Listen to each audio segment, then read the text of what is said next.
माध्यमिक शिक्षा मंडल की वार्षिक बोर्ड परीक्षा की उत्तर पुस्तिकाओं का मूल्यांकन कार्य जिले में शुरू हो गया है। पहले चरण में कक्षा 12वीं की 25,004 उत्तर पुस्तिकाएं, तो द्वितीय चरण में 13,680 जबकि तृतीय चरण में 45,000 उत्तर पुस्तिकाएं मूल्यांकन के लिए बालाघाट के मूल्यांकन केंद्र बालाघाट पहुंच गई है। बता दें कि इस बार माध्यमिक शिक्षा मंडल ने शिक्षकों को एक दिन में न्यूनतम 45 और अधिकतम 60 उत्तर पुस्तिकाएं जांचने के निर्देश दिए हैं। मूल्यांकन केंद्र प्रभारी ने बताया कि बोर्ड परीक्षाओं 10 और 12वीं की उत्तर पुस्तिका का मूल्यांकन कराया जा रहा है, जो 4 चरणों में होगा। पहले चरण की बोर्ड से भेजी गई उत्तर पुस्तिकाओं के मूल्यांकन का कार्य प्रारंभ किया है, जिसका दूसरा चरण 1 मार्च, तीसरा चरण 11 मार्च और चौथा चरण 23 मार्च से शुरू होगा। मूल्यांकन कार्य को लेकर माध्यमिक शिक्षा मंडल द्वारा खासी सावधानी बरती जा रही है। बोर्ड ने 10वीं व 12वीं बोर्ड परीक्षा की उत्तर पुस्तिकाओं का मूल्यांकन प्रत्येक परीक्षक को गंभीरता से करने के निर्देश दिए गए हैं। मंडल ने तय किया है कि इस बार कापियों की जांच 3 चरण में की जाएगी। नंबर दर्ज करने में गलती होने पर मूल्यांकनकर्ताओं पर जुर्माने का भी प्राविधान किया है।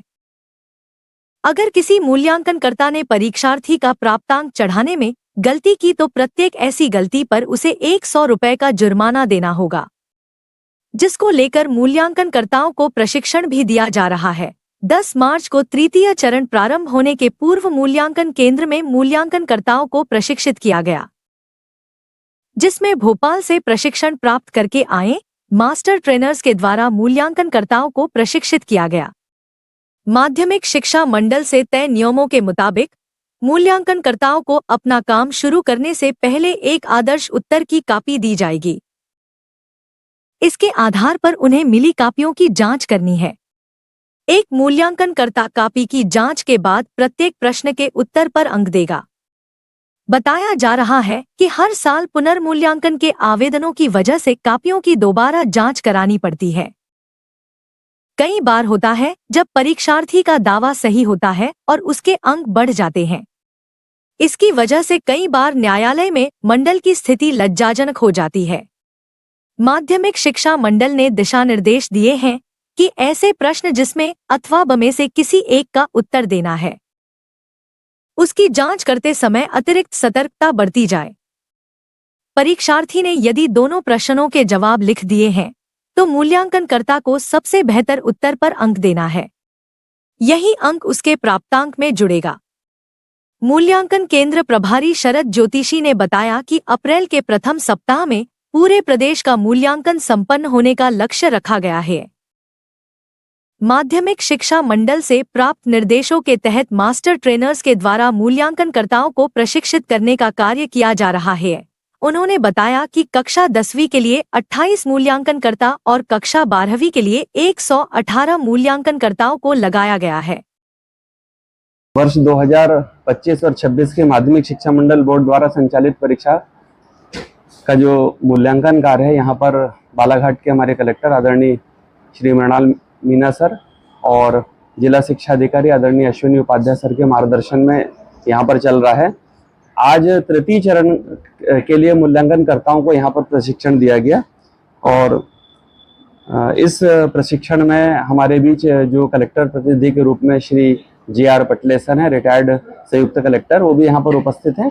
मूल्यांकनकर्ताओं को प्रशिक्षण देने के लिए जो भोपाल से प्रशिक्षण प्राप्त करके आए हुए जो मास्टर ट्रेनर्स हैं, उनके द्वारा यहाँ पर प्रशिक्षित किया गया है।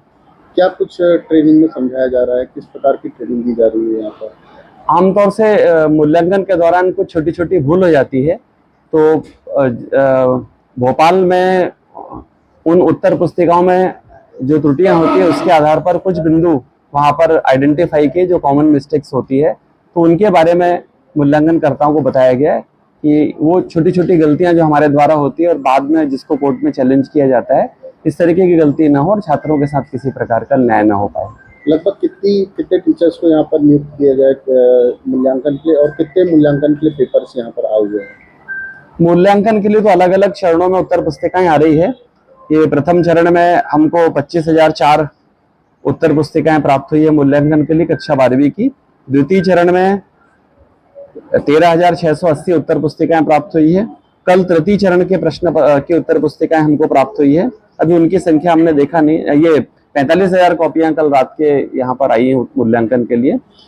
इसका लगभग अभी तक 540 शिक्षकों को प्रशिक्षण दिया गया और अभी जो मूल्यांकन कार्य चल रहा है, तो कल तक की स्थिति में जो दूसरा चरण चल रहा है, तो हमारे पास में 10th में एक ही विषय का मूल्यांकन अभी प्रारंभ हुआ, उसमें 28 मूल्यांकन करता है और 12th में कुल मिला के 118 मूल्यांकन करता यहाँ पर उपस्थित है।